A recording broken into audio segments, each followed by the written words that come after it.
The Islamic campus like comment share করুন, subscribe করুন। আসসালামু আলাইকুম ওয়া রাহমাতুল্লাহ।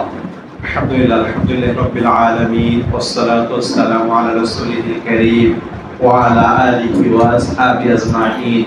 আম্মা বা'দ, ফাকাদ ক্বালা আল্লাহু তাআলা ফি কালামিহিল মাজিদ ওয়াল ফুরকানিহিল হামিদ। ওয়ালাল আখিরাতু খায়রুল লাকা মিনাল উলা। ফাকালা আইদান লাকাদ কানা লাকুম ফি রাসূলিল্লাহি উসওয়াতুন হাসানাহ। ওয়া রাসূলুল্লাহ সাল্লাল্লাহু আলাইহি ওয়াসাল্লাম লা ইউমিনু আহাদুকুম হাত্তা আকুনু আহাব্বু ইলাইহি মিন ওয়ালিদিহি ওয়া ওয়ালাদিহি ওয়ান নাসি আজমাইন।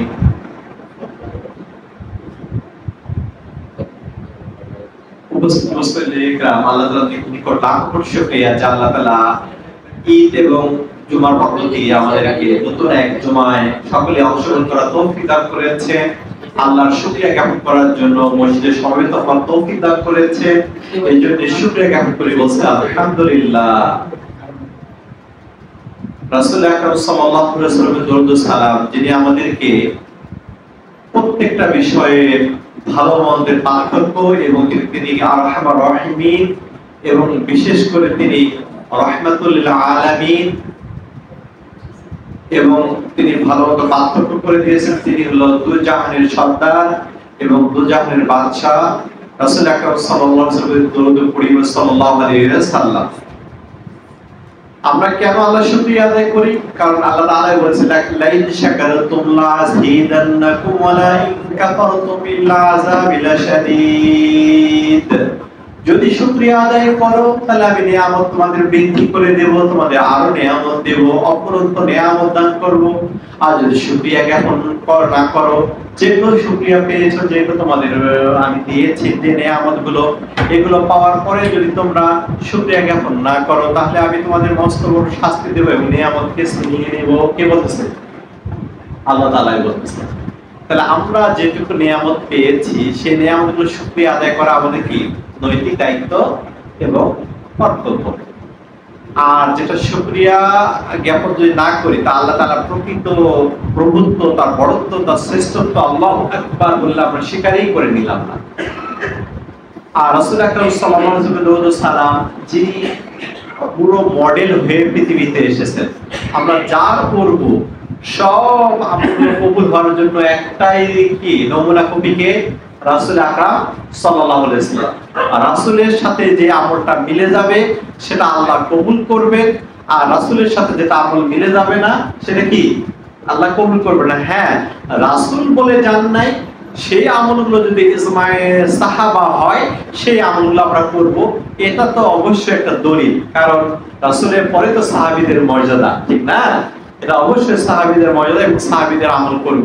যেমন রাসূল আকরাম সাল্লাল্লাহু আলাইহি ওয়াসাল্লাম তারাবি নামাজ জামাতবদ্ধ হয়ে পড়েন নাই, কিন্তু পরবর্তী ওলা কি সাহাবায়ে কেরাম কি করেছে? জামাতবদ্ধ নামাজ পড়ছে, এটা অবশ্যই রয়েছে। তারপরে দুই আযান পরে সাহাবী চালু করেছেন, ওসমান রাদিয়াল্লাহু খলিফা নির্বাচন হয়েছে। এরকম অনেক আমল রয়েছে যে রাসূল প্রকাশ্য বলেন নাই, পরবর্তীতে ইজমায়ে সাহাবা রয়েছে, সেই আমলগুলো আমরা করব। তাহলে কিন্তু এখানে আমরা কিন্তু একটা জিনিস খুব খেয়াল করব, রাসূলকে শুকরিয়া এই কারণে রাসূলের প্রতি দরুদ সালাম, যিনি যদি মডেল না আসতেন, নমুনা কপি না আসতেন, তিনি যদি আমাদের নবী হয়ে না আসতেন, বিভিন্ন জন বিভিন্ন রকম আমল করতেন, বিভিন্ন জন বিভিন্ন ধরনের কথা বলতেন, আর সবাই বলতো বিচার মানি তাল গাছটা আমার। সবাই বলতো আমারটা সঠিক, অন্যটা সঠিক নয়। কিন্তু এখন কেউ বলতে পারবে না আমারটা সঠিক, অন্যটা সঠিক নয়, এই কথাটা বলতে পারবে না। রাসূলের সাথে যেটা মিলে যাবে সেটা সঠিক। তবু এখন শেষ জামানায় এমন এসেছে, মানুষজন এমন ভ্রান্ত হয়ে গেছে, রাসূলের সহিহ হাদিস পাওয়ার পরেও মানুষের স্বীকার করে না যে এটা সহিহ হাদিস, না এগুলো আমলযোগ্য নয়, অথবা তারা মনে করে না আমাদেরটাই সঠিক, এরকম মনে করে। অথচ কোরআন এবং সুন্নাহ, কোরআন এবং সহিহ হাদিস তথা সুন্নাহ এর পরে ইজমায়ে সাহাবা আমরা মনে করব, ইজমায়ে সাহাবার পরে তাবিঈনদের এবং সফে সালিহদের মতামত নেব। হ্যাঁ, কোরআনের অকাট্য দলিল হিসাবে মানতেই হবে। কোরআনে স্পষ্ট ভাবে বলেছে ওয়ালাল আখিরাতু খায়রুল লাকা মিনাল উলা, নিশ্চয় ইহকাল পরকালের থেকে সাধারণ, অর্থাৎ পরকাল ইহকালের থেকেও কি উত্তম বেশি। ওয়ালাল আখিরাত মানে আখিরাত উত্তম, পরকালটা উত্তম শ্রেষ্ঠতম। কি ওয়ালাল আখিরাত খায়রু মানে উত্তম, খায়রুল আকার উলা মানে এই ইহকাল থেকে দুনিয়াবী জীবন থেকে প্রথম জীবন থেকে পরকালীন জীবনটা কি আল্লাহর কাছে বেশি গুরুত্বপূর্ণ, শ্রেষ্ঠতম। এই জন্য আমরা এই দুনিয়াটা কি ইবাদত করে যাব, আর পরকালটা কি জাযা প্রাপ্ত ফলাফল রেজাল্টটা পেয়ে আমাদের চিরস্থায়ী জান্নাত বা জাহান্নাম আমাদের হবে। এই বিষয়টা আমরা খেয়াল করব। কারণ এই ইহকালেই যা আমল করব, আর দুনিয়াও মাজরাতুল আখিরাত, ঠিক না? দুনিয়া হলো পরকালের কি শস্য ক্ষেত্র, কর্মক্ষেত্র, কর্মযোগ্য জায়গা। এই দুনিয়াটা পরকালে যা হবে তার এখানে কর্মযোগ্য করার পরীক্ষা, ফলাফলটা আসবে কবে? পরকাল। এই বিষয়টা খেয়াল করবো। আল্লাহ রাসূল সাল্লাল্লাহু আলাইহি ওয়াসাল্লাম হাদিস বলা হয়, আল্লাহ তাআলাই বলেছেন কিভাবে, লাকাদ কানা লাকুম ফি রাসূলিল্লাহি উসওয়াতুন হাসানা, নিশ্চয়ই রাসূল সাল্লাল্লাহু আলাইহি ওয়াসাল্লাম হলো উত্তম আদর্শের অধিকারী এবং শ্রেষ্ঠতম আদর্শ মডেল হলো কে? রাসূল আকরাম সাল্লাল্লাহু আলাইহি ওয়াসাল্লাম। রাসূল আকরাম সাল্লাল্লাহু আলাইহি ওয়াসাল্লাম কি শ্রেষ্ঠ মডেল, এবং তার নিয়ম অনুযায়ী চলতে হবে। আল্লাহ তাআলা উন্নত বলেছেন কি, ইয়া আইয়ুহাল্লাযিনা আমানু আতিউল্লাহ ওয়া আতিউর রাসূল, হে ঈমানদারগণ তোমরা আল্লাহর আনুগত্য করো এবং রাসূলের আনুগত্য করো। ওয়া উলিল আমরি মিনকুম, এমন নেতৃত্বের আনুগত্য করো যারা আল্লাহ এবং রাসূলকে আনুগত্য করে। এই সকল নেতৃত্ববিদদের কি আনুগত্য করো। তাহলে এখানে বিষয়টা খুবই সুন্দর কথা বলা হয়েছে। তারপরে ভাই এই বিষয়টা যদি আমরা, তাহলে রাসূলুল্লাহ সাল্লাল্লাহু আলাইহি ওয়াসাল্লাম ঈদের দিন যে সব কাজ করেছেন আমরা তো জানি, চাঁদ দেখে তারপরে কি সকালে রাত্রে বেলা তাড়াতাড়ি ঘুমানো, সকাল সকাল ঘুম থেকে ওঠা, ঈদের দিন ঈদের নামাজ পড়া, খুতবা দেওয়া, অন্য ইবাদত করা, তাসবিহ তাহলিল পড়া, তারপরে কি খাবার খাওয়া, এক রাস্তা দিয়ে আরেক রাস্তা আসা, পরিবার পরিজনের সময় কাটা, খারাপ জায়গায় না যাওয়া, ভালো জায়গায় যাওয়া, পরিবার নিয়ে সময় কাটা, এগুলো তো আমরা জানি। এগুলো কি আমরা জানি। আজকের মূলত উদ্দেশ্য হলো খলিফাদের ঈদ কেমন কেটেছে। আমাদের খোলাফায়ে রাশিদিন, চার খলিফা যারা 30 বছর খেলাফত কি মুসলিম বিশ্ব পরিচালনা করেছে, এই খলিফাদের ঈদ কেমন কেটেছিল, তাদের উক্তি বিবৃতি কিরকম এবং তারা কিভাবে ঈদ উদযাপন করেছেন, এই বিষয়টা আমাদের জানা দরকার রয়েছে। যদিও ঈদ হওয়া 9-10 দিনও হয়নি, ঈদের পরবর্তী বিষয়টা আমাদের জানা দরকার রয়েছে। আল্লাহ তৌফিক দান করে এর পরবর্তীতে আমরা বিষয়গুলো জানবো। খলিফাদের ঈদ, সে বিষয়টা আমরা খেয়াল করব। তার আগে আমরা বলি, রাসূল আকরাম সাল্লাল্লাহু আলাইহি ওয়াসাল্লাম মক্কি জীবনে তার হলো 53 বছর বয়স পর্যন্ত কিন্তু তিনি কোনোদিন ঈদ উদযাপন করতে পারেন নাই। কারণ 40 বছর নবুয়ত পেয়েছে, আর 13 বছর মক্কায় থেকেছেন। মক্কায় থাকতে ঈদের নামাজ হয় নাই। মদিনায় গিয়ে দ্বিতীয় হিজরিতে কি হয়েছে? ঈদ উদযাপন হয়েছে। ঈদ তখন তো মদিনায় আপনারা জানেন মেহেরজান হলো এই অনুষ্ঠানগুলো হতো, মেহেরজান আর নওরোজ অনুষ্ঠান হতো। এই দুই অনুষ্ঠানকে পরিবর্তে আল্লাহ তাআলা ঈদুল ফিতর এবং ঈদুল আযহা দান করলেন।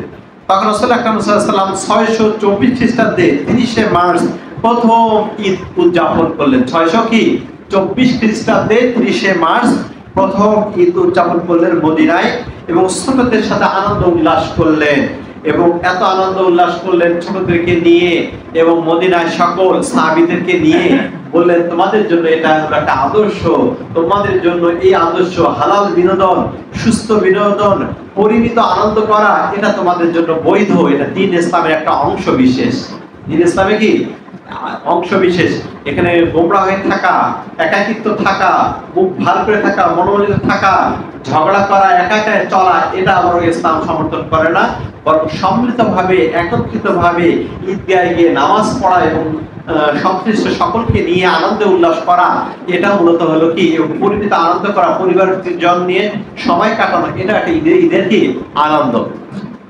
তখন দেখেন ভাই, এই কথাটা বলার পরে রাসূলের যুগে তো ঈদের বিষয়ে আমরা আগে খুতবা দিয়েছি। আয়েশা রাদিয়াল্লাহু আনহার একটা কল রয়েছে। আয়েশা রাদিয়াল্লাহু আনহা রাসূলের কি পরমা কিশোরী এবং একমাত্র কুমারী স্ত্রী ছিলেন এবং খুবই ভালোবাসতেন। আয়েশা রাদিয়াল্লাহু আনহা বয়সে খুব ছোট ছিলেন। আপনারা জানেন প্রথম হিজরত যেখানে করা হয়েছিল আবিসিনিয়া, বর্তমান নাম হলো কি আফ্রিকার চীন হিসেবে পরিচিত। এই আপনার সেই লোহিত সাগর পার হয়ে পাশেই আপনার ইয়ামেন পার হয়ে পাশে, সেটা হলো কি ইথিওপিয়া।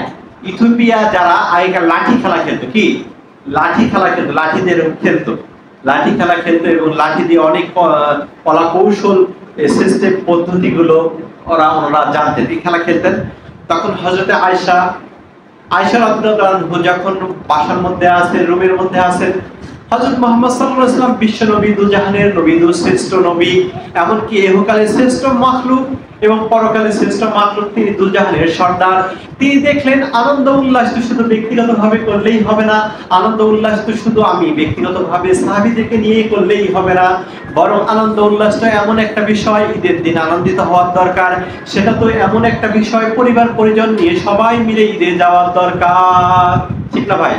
সবাই মিলে ঈদে যাওয়ার দরকার। তৎকালীন সময় কিন্তু ঈদের নামাজ মেয়েদের জামাতে গিয়ে পড়ার বৈধতা ছিল, এখনো বৈধ রয়েছে, এবং এটা হলো ওয়াজিব বলা হয়েছে। ভাই, পাঁচ ওয়াক্ত নামাজ, অন্যান্য যে নামাজগুলো মেয়েদের মসজিদে এসে পড়ার ক্ষেত্রে জরুরি নয়, তাদের ইচ্ছাধীন রয়েছে।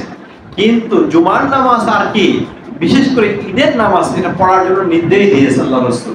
সেটা ওইরকম পরিবেশ যদি থাকে, আলাদা তাদের পরিবেশ থাকে, ওইরকম যদি সামাজিক নিরাপত্তা থাকে, অবশ্যই তারা সেখানে গিয়ে নামাজ পড়বে, ঈদের নামাজ।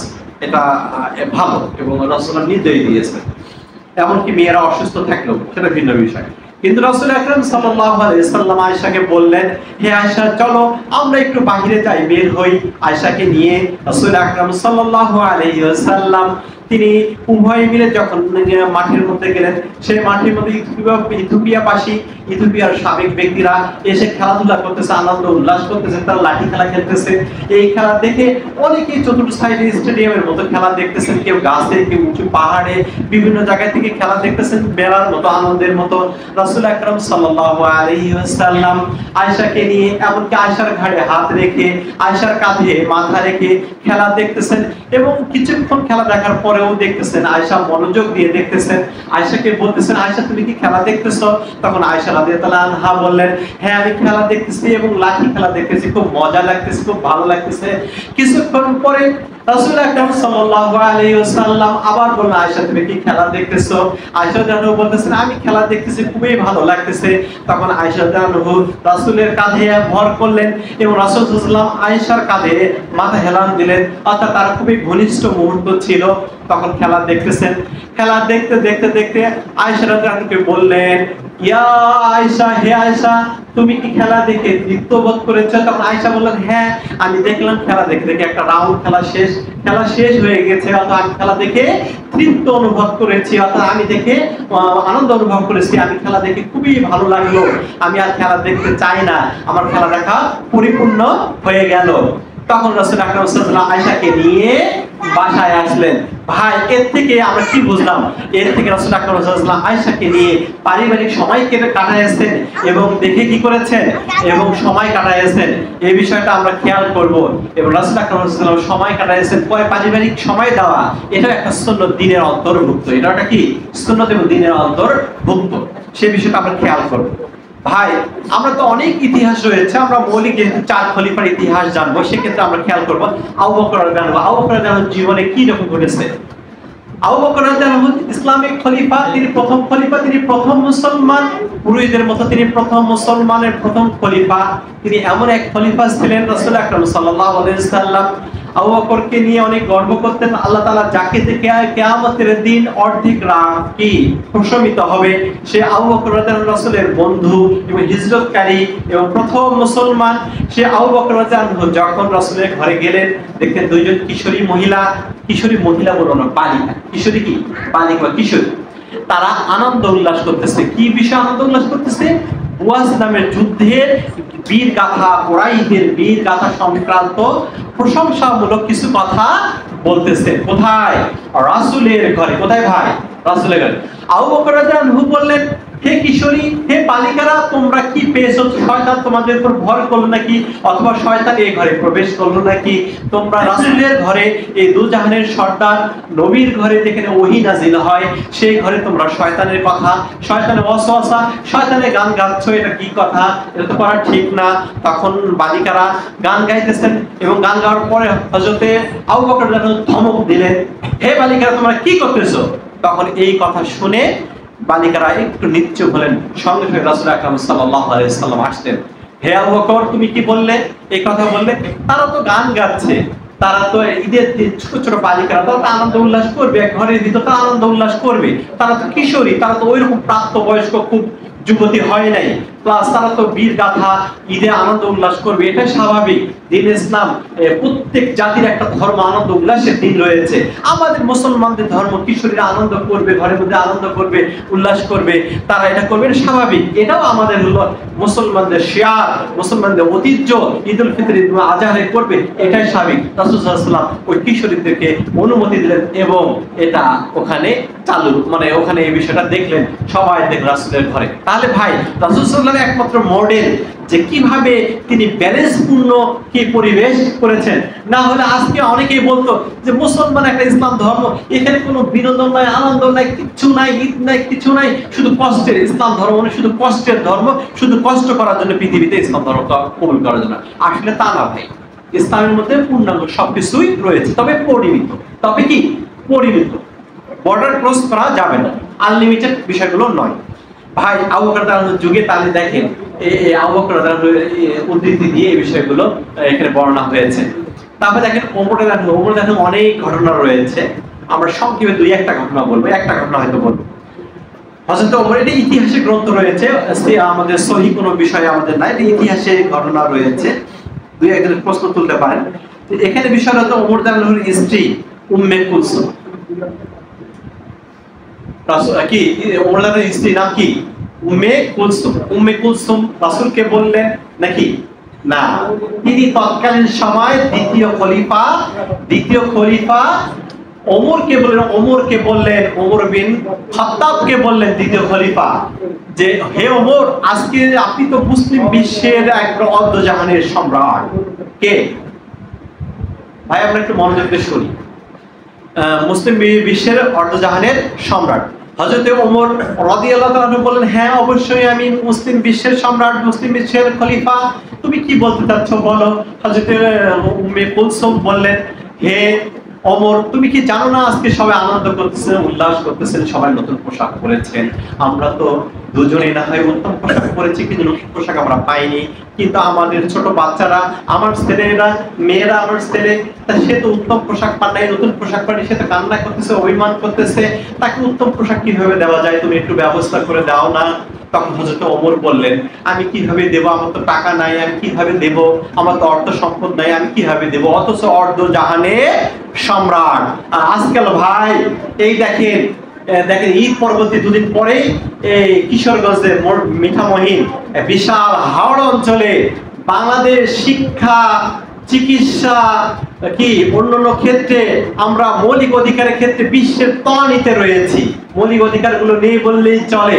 আমাদের এই বিষয়গুলো, ঢাকা একবার দূষিত নগর, পরিকল্পনা করা নগর নেই, মানুষ কত অনাহারে রয়েছে, মানুষ আনন্দ উল্লাস নেই, দ্রব্যমূল্য অনেক বৃদ্ধি পাচ্ছে, আর এখানে 18 কিলোমিটার রং আর তুলি দিয়ে রাস্তা রং করতেছে মানুষ, লক্ষ লক্ষ কোটি কোটি টাকা হচ্ছে বিশ্ব রেকর্ড। আর আপনি বিশ্ব রেকর্ড করে শিক্ষা বিশ্ব রেকর্ড করেন, আপনি বিশ্ব রেকর্ড করবেন কি, আপনি হলো খাদ্য সম্পূর্ণ বিশ্ব রেকর্ড করেন, আপনি শিক্ষা রেকর্ড করেন, শান্তিতে বিশ্ব রেকর্ড করেন, আপনি বিশ্ব রেকর্ড করবেন, আমরা বিশ্ব রেকর্ড করব বাংলাদেশে কি সৌহার্দ্যপূর্ণ সুস্থ আচরণ, অর্থনৈতিক স্বাবলম্বী, আমাদের কি রেমিটেন্স, সব দিক দিয়ে অন্ন, বস্ত্র, বাসস্থান, শিক্ষা, চিকিৎসার ক্ষেত্রে আমরা একটা অসুখ হলে আমরা এখানে চিকিৎসা নিতে পারি না, পার্শ্ববর্তী দেশে যেতে হয়, আমরা চেক আপ করার জন্য আমাদের সিঙ্গাপুর, অস্ট্রেলিয়া, আমেরিকায় যেতে হয়।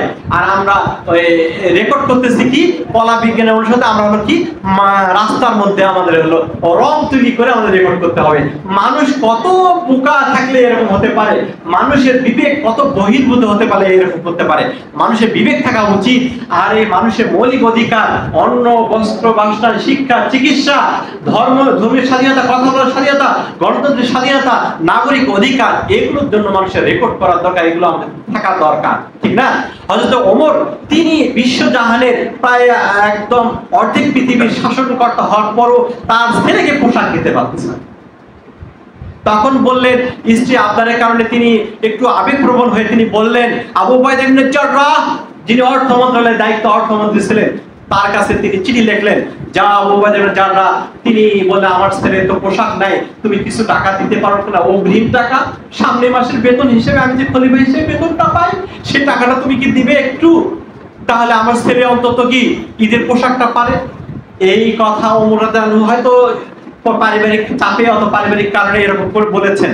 তখন আবু উবাইদা ইবনে জাররাহ কেঁদে ফেললেন চিঠি লিখে, হে ওমর, চিঠি পর্বতে চিঠি লিখলেন, হে ওমর, তুমি যদি তোমার হায়াত সামনে মাস পর্যন্ত লাস্ট কর্মদিবস পর্যন্ত তুমি যদি জীবিত থাকতে পারো আর মুসলিম বিশ্বের খলিফা হিসেবে যদি সবাই তোমাকে মেনে নেয় সামনে মাস পর্যন্ত, আর তুমি যদি বেঁচে থাকতে পারো, তাহলে তুমি এই টাকাটা গ্রহণ করতে পারো, সবার অনুমতি করো।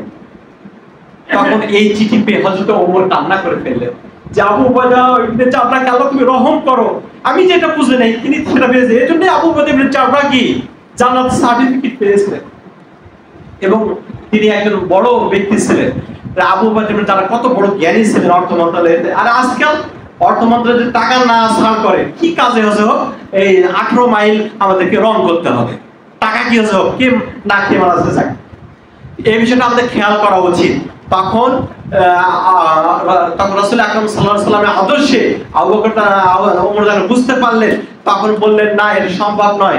তখন তিনি তার ছেলেকে বুঝ দিলেন এবং এভাবেই তিনি থাকলেন, এভাবে তাদের ঈদ চলে গেল। তাহলে তারা কিভাবে ঈদ করেছেন ভাই? তারা কি হবে? ওসমান রাদিয়াল্লাহু আনহু ঈদের দিন কোরআন তিলাওয়াত করতেন, তিনি পরিবার নিয়ে সময় কাটতেন আর কাঁদতেন আর দোয়া করতেন। হযরত আলী রাদিয়াল্লাহু আনহুর বিষয়টা রয়েছে, দেখেন আলী রাদিয়াল্লাহু আনহু খুব সুন্দর বিষয়টা বলেছেন। ঈদের দিন শুকনো রুটি খাইতেন। কি খাইতেন ভাই? শুকনো রুটি খাইতেন, মাংস দিয়ে খাইতেন না। তখন একজন বললেন যে আপনি শুকনো রুটি, খলিফা হয়ে শুকনো রুটি খাচ্ছেন ঈদের দিন, আনন্দের দিন। তখন আলী রাদিয়াল্লাহু আনহু বললেন, আমি ঈদ মানে তো আনন্দ, আমি তো রমজানে ঈদ আর নামাজ কবুল হয়েছে তো আমি জানি না কিভাবে আমি ঈদের দিন এই আনন্দ করতে পারি আর আনন্দ খাবার খেতে পারি আর আনন্দ করতে পারি। হ্যাঁ, যদি আমি জানতাম ঈদের আমি কি রমজানের রোজা এবং কি আমার নামাজ কবুল হয়েছে, তাহলে আমি তো আনন্দের বিষয় থাকতো, আমাকে আল্লাহ মাফ করে দিয়েছেন। আর কুরবানি ঈদ যদি আমি আমার কুরবানি করা এবং কি আমার যদি কুরবানির ঈদের নামাজ যদি কবুল হয় তাহলে আমি আনন্দ করবো। আল্লাহ জানেন তাহলে কিরকম তারা আল্লাহ ভীরু, আল্লাহকে সব সময় আল্লাহর প্রতি ভরসা রেখে, আল্লাহকে ভালোবেসে, আল্লাহকে সব সময় কাছে নিয়ে আল্লাহর জবাবদিহিতার সামনে গঠনমূলক তারা কি করেছিল, সব সময় আল্লাহ তাআলাকে ভয় করে ভালোবেসে আল্লাহকে সব সময় পাশে থেকে এই কথাগুলো স্মরণ করে তিনি তারা চলতেন যে আল্লাহর কাছে অবশ্যই একটা হিসাব দিতে হবে। তারা যারা এই বিষয়গুলো রয়েছে ভাই। তাহলে 4 খলিফা, ওমর বিন আব্দুল আজিজের কথা শুনবেন। ওমর বিন আব্দুল আজিজ, তাকে পঞ্চম খলিফা বলা হয়। ওমর বিন আব্দুল আজিজ তিনি বলতেন তোমরা নতুন কাপড় পরে হলেও চলবে, ঠিক আছে। এখানে ওমর বিন আব্দুল আজিজ একটা কথা বলতেন যে এখানে খুবই গুরুত্বপূর্ণ বিষয় যে ঈদের দিন বেশি বেশি তোমরা দান করো, বেশি বেশি কি ঈদের দিন কি দান করো, বেশি দান করো এবং বেশি বেশি ঈদের দিন দান করো। এবং ঈদে যদি দান করার সামর্থ্য না থাকে, ঈদের পরে তোমরা কি করো, রোজা রাখো। আর আদম আলাইহিস সালাম যে দোয়াটা পড়েছেন, যে আয়াতটা কোরআন কারীমের, সেই আয়াতটা পড়ো যে রব্বানা জালামনা আনফুসানা ওয়া ইল্লাম তাগফির লানা ওয়া তারহামনা লানাকুনান্না মিনাল খাসিরিন, যে আল্লাহ আমি জুলুম করেছি, আমাকে ক্ষমা করো, মাফ করো, ইহকালে পরকালে আমাকে দান করো। এবং এই বিষয়গুলো তিনি সব সময় বলতেন ওমর বিন আব্দুল আজিজের সময়। তা 5 খলিফার ঈদ এমন ছিল, তারা সবসময় আল্লাহকে জবাবদিহিতা বলে, আল্লাহর কাছে জবাব দিতে হবে, হিসাব নিকাশ করতে হবে, পরকালের ভয় ভীতি নিয়ে আখিরাত মুখী ওয়াল আখিরাতু খায়রুল লাকা মিনাল উলা, এই আলোকে তারা জীবন গড়তেন। ভাই সালাফদের ঈদ কিরকম, সালাতের মানে তাবিঈদের ঈদ কিরকম, এই কথাটা বলে আমরা খুতবাতে যাবো ইনশাআল্লাহ। একটু মনোযোগ, সাহাবীদের ঈদ, সাহাবীদের ঈদ কিভাবে কেটেছে একটু আমরা খেয়াল করবো, খুব দ্রুত আমরা মনোযোগ দিয়ে শুনি। সাহাবীদের ঈদ এই বিষয়টা আমরা খেয়াল করবো। সুফিয়ান সাউরি তিনি একজন সাহাবীদের ক্ষেত্রে, ওমর বিন আব্দুল্লাহ ইবনে মাসউদ, তিনি রোজা এবং ইবাদত কবুল হয়েছে কিনা, যদি কোনো কাউকে বলে তোমার রোজা ইবাদত কবুল হয়েছে তাহলে তুমি ঈদে আনন্দ করো, আর রোজা ইবাদত কবুল না হয় আল্লাহর কাছে ক্ষমা চাও, আর পরিমিত আনন্দ উল্লাস পরিবার সবাই নিয়ে কাটো। এবং হজ এবং কুরবানি যদি কবুল হয় তাহলে তোমরা পরিমিত তোমরা আল্লাহর কাছে ক্ষমা চাও, আনন্দ করো। আর যদি কবুল না হয় তাহলে অবশ্যই আল্লাহর কাছে ক্ষমা চাও এবং কবুলের জন্য আল্লাহর কাছে ইস্তেগফার করো এবং আল্লাহর কাছে কবুলের জন্য কি করো, দোয়া করো। এটা তিনি আব্দুল্লাহ ইবনে মাসউদ প্রায় এই কথাটা বলতেন। ভাই এই বিষয়টা আমরা খেয়াল করব। আরেকটা বিষয় লক্ষণীয় যে ঈদের দিনে অনেক সাহাবীদের আমল রয়েছে। সুফিয়ান সাউরি তিনি একজন তাবেঈ, বিখ্যাত তাবেঈ। ঈদের দিনে তিনি কি করতেন? দৃষ্টি অবনত করে চলতেন। তিনি বলতেন ঈদের শেষে, আজকে আমার আমলটা ছিল দৃষ্টি অবনত রাখা। কারণ ঈদের দিনে মানুষ বিধর্মীদের মতো পোশাক আশাক করে, বিধর্মীদের মতো সাংস্কৃতিক অনুষ্ঠান করে, মা বোনদেরকে বেপর্দাভাবে চলাফেরা, রাস্তাঘাটে বেপর্দাভাবে অনেকে চলে, বিভিন্ন পরিবেশ অনুষ্ঠান হয়। সেক্ষেত্রে সুফিয়ান সাউরি বলতেন দৃষ্টি অবনত রাখা এটা হলো পুরো ঈদের অন্যতম একটা কাজ। তারপর ওমর ইবনে ওমর তিনি বলতেন, ইবনে ওমর মানে আব্দুল্লাহ ইবনে ওমর রাদিয়াল্লাহু ছেলে, যে সুন্দর জামা পরতেন এবং সুগন্ধি ব্যবহার করতেন এবং সবার সঙ্গে মিশে মিশে সাক্ষাৎ করতেন। ও ইবনে ওমরের এই বৈশিষ্ট্য ছিলেন, তিনি ছোট ছিলেন, সবার সাথে মিলেমিশে থাকতেন এবং সুগন্ধি ব্যবহার করতেন। ইবনে হাজার আসকালানী, যিনি হাদিস বিশারদ, একজন সবচেয়ে হাদিসের পণ্ডিত একজন ব্যক্তি, অন্যতম ব্যক্তি, তিনি বলছেন ঈদের দিন আনন্দ করা ইসলাম এবং দিন ইসলামের অন্যতম একটা বৈশিষ্ট্য। হালাল বিনোদন এবং পরিমিত বিনোদন, আনন্দ করা, এটা হলো দিন ইসলামের একটা অংশ বিশেষ, রাসূল সাল্লাল্লাহু আলাইহি ওয়াসাল্লাম যেহেতু করেছেন। ইবনে রজব হাম্বলি তিনি একজন হলো কি সালাফ, একজন সালাফ সফে সালেহীন। ঈদের দিন একটু গম্ভীরভাবে থাকার কারণে তাকে জিজ্ঞেস করতেছে, ঈদের দিন তুমি কিভাবে গম্ভীরভাবে আসো, একটু বলো তো তুমি কেন এভাবে আসো? তখন ওই ব্যক্তি বললেন, আমি আমার মনিব যে আদেশ দিয়েছেন সে আদেশকে অক্ষরে অক্ষরে পালন করতে পেরেছি, সে আদেশকে আমার কবুল হয়েছে, সে আদেশকে আমি যথাযথভাবে কবুল হয়েছে, আল্লাহকে আমাকে ক্ষমা করে দিয়েছেন। এই কথা বলে তিনি কাঁদতেন এবং মন গম্ভীর হয়ে। তখন কি ইবনে হাজার রজব হাম্বলি তাকে নিলেন এবং বললেন, হ্যাঁ তাকে ক্ষমা চাবে এবং যারা আনন্দ উল্লাস করে তাদের সাথে মিলেমিশে থাকে, পরিবারের সময় কাটাবে। তা তাদের ঈদ কেমন, তাদের ঈদ কেমন ছিল? হাসান বসরি বিখ্যাত তাবী, আমরা জানি অনেক তার অলৌকিক মুজিজা শুনেছেন। হাসান বসরি ঈদের দিন তিনি বলতেছেন, নামাজ দান সদকা করার নাম হলো ঈদুল ফিতর। নামাজ এবং দান সদকা করার নাম হলো কি? ঈদুল ফিতর। আর ঈদুল আযহা হচ্ছে কুরবানি করা এবং ঈদুল আযহার নামাজ পড়াটা হলো ঈদুল আযহা এবং আনন্দ করা। আব্দুল্লাহ ইবনে মাসউদের কথা তো বললামই। ইবনে জাওজি বলেন, নতুন পোশাক, ভালো খাবার খাওয়াটাই হলো ঈদে আনন্দ নয়, ঈদ নয়, বরং কি তাওবার মাধ্যমে তাওবার জামা পরিধান করে আল্লাহর কাছে ক্ষমা পাওয়া, এই আনন্দে আনন্দিত হওয়া, বেহেশত লাভের আনন্দে আনন্দিত হওয়াই হলো প্রকৃত ঈদের আনন্দ, আনন্দিত হওয়া। এই বিষয়টা খেয়াল করতে হবে। আবু মনসুর সিরাজি বলেছেন, যাকে যাকে এক আঞ্জলি দান করা হলো সেই আনন্দে আনন্দিত নয়, বরং যাকে ঈদের দিন ক্ষমা করে দেওয়া হলো সে আনন্দই প্রকৃত ঈদ। যাকে নতুন পোশাক পরিধান করা, আনন্দ উল্লাস করা, সেটাই প্রকৃত ঈদ নয়, বরং যাকে ক্ষমা করে দেওয়া হলো তারই প্রকৃত ঈদ। ভাই এই ঈদগুলো, হ্যাঁ ঈদ পালন করতে গেলে হালাল বিনোদন, সুস্থ বিনোদন এগুলো তো থাকবেই, এই সুস্থ বিনোদন এগুলো তো থাকবেই, তবে পরিমিত আনন্দ, পারিবারিক সময় কাটানো, পর্দার সহিত, অদৃশ্য মানে কি অন ইসলামিক অমুসলমানদের মতো সাদৃশ্যপূর্ণ অনুষ্ঠান, পোশাক আশাক, চলাফেরা, মানে বেশভূষা, খাবার দাবার যদি এগুলো অন্য কোনো অমুসলিমদের সাথে যদি না হয়, পরিমিত আনন্দ করতে হবে। আর সাহাবারা ঈদের দিন কি বলতো? আসসালামু আলাইকুম এরকম বলতেন, আর কি বলতেন? অথবা আসসালামু আলাইকুম ওয়া রাহমাতুল্লাহ কি বলতেন? অথবা আসসালামু আলাইকুম ওয়া রাহমাতুল্লাহি ওয়া বারাকাতুহু ওয়া মাগফিরাত এরকম বলতেন। তাহলে তাকাব্বালাল্লাহু মিন্না ওয়া মিনকুম, আল্লাহ আপনার পক্ষ থেকে কি আপনাকে ক্ষমা করুক এবং আমাদের পক্ষ থেকে আমাদেরকে এগুলো কবুল করে ক্ষমা করুক।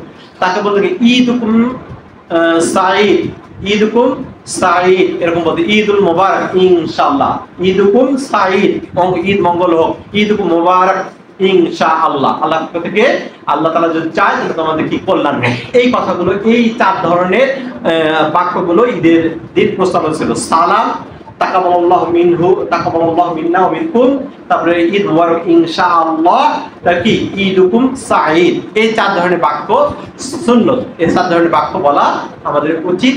আর অবশ্যই পরিমিত বিনোদন থাকা উচিত। আল্লাহ তাআলা আমাদের এই অনুযায়ী সাহাবায়ে কেরামের জীবন, রাসূলের জীবন এবং পরবর্তী তাবে সফে সালেহিনদের, সালাফদের জীবন অনুযায়ী জীবন গড়ার এবং ঈদে পরিমিত আনন্দ করার এবং আল্লাহর কাছে ক্ষমা চাওয়ার তৌফিক দান করুন এবং এর আলোকে জীবন গড়ার তৌফিক দান করুন। ওয়া আখিরুল হামদুলিল্লাহি রাব্বিল আলামিন।